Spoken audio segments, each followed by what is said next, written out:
जय श्रीमन नारायण। ए पर जे टिप्पणी हम करे जा रहल बा रामानुजदास श्रीमान गट्टू वेणुगोपाल स्वामी जी के द्वारा दिहल गयल बा।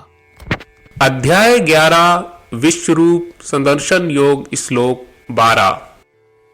दिवि सूर्य सहस्रस्य भवेत् युगपत् उत्थिता यदि भाः सदृशी सा स्यात् भासस्तस्य महात्मनः। ओम। गीताचार्य श्री कृष्ण परमात्मा अर्जुन समेत हमनी सबके विश्वरूप संदर्शन योग सिखा रहल बानी। ई क्रम में संजय धृतराष्ट्र से कह रहल बाड़न कि हे राजा धृतराष्ट्र, अगर एक साथ आकाश में हजारन सूर्य के उदय होखे ता ओ हजारन सूर्यन के चमक मिलके श्री कृष्ण परमात्मा के ब्रह्मांडी रूप में चमक के बराबर ना होई। ई तरह से संजय धृतराष्ट्र के आपन सार्वभौमिक रूप में श्री कृष्ण परमात्मा के अविनाशी और अकल्पनीय तेजस्विता के आनंद पूर्वक से बखान कर रहल बाड़े। आई श्री कृष्ण परमात्मा से प्रार्थना करी कि हमनी के सब कल्पना से परे प्रकाश के अविनाशी किरण ब्रह्मांडी रूप के आनंद लेवे के क्षमता और योग्यता प्रदान करी। साथ ही हमनी के ई पूरा ब्रह्मांड में हर जगह श्री कृष्ण परमात्मा की उपस्थिति के महसूस करी जा सकी। श्री कृष्ण परमात्मा आ श्रीमन नारायण के प्रति समर्पण करत आपन जीवन के सार्थक बनावे के प्रयास करत आई हम संजय के शब्दन के श्लोक के रूप में दोहरावे के प्रयास करी। दिवि सूर्य सहस्रस्य भवेत् युगपदुत्थिता यदि भाः सदृशी सा स्यात् भासस्तस्य महात्मनः। श्रीमद् भगवत गीता का पूरा सार श्री कृष्ण परमात्मा ने अध्याय 18वें के श्लोक 65 से 70 में 8 काम करे खातिर दिले बाड़े। श्री कृष्ण कहले हम ओ लोगन से प्रेम करनी जो लोग इन 8 बातन के मान तारे। हम ओ भक्तन के हर तरह से रक्षा करब।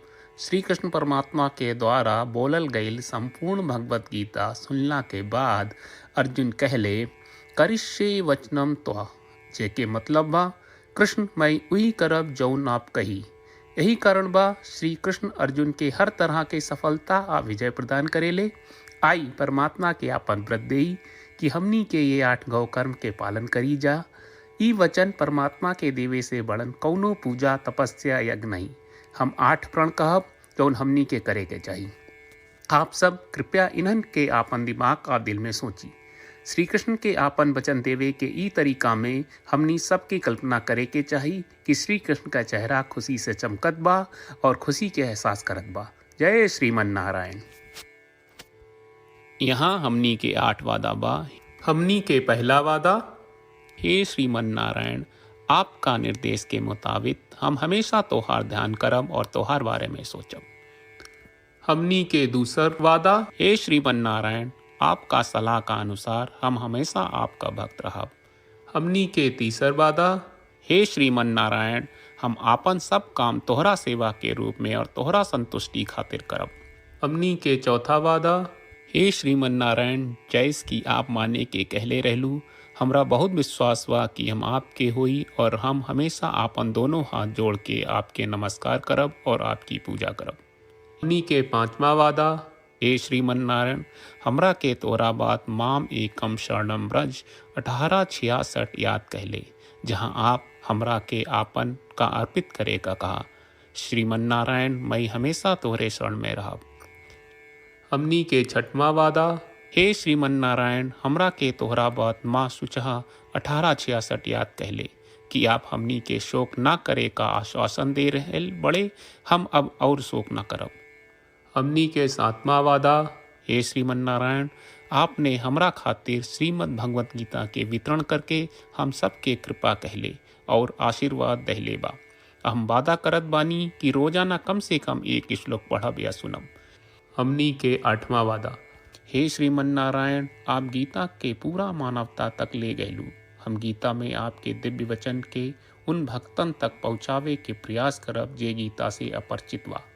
हे श्रीमन नारायण, हम उई करब जौन तू करे का कहब, हम ऐसन व्यवहार करब जैसन आप चाहत बानी, और हम खाली आपका खातिर काम करब। श्रीमन नारायण के रोज आपन वचन देहल कि हम ओइस करब जैस आप कहत बानी, ई अपने आप में बड़न पूजा बा।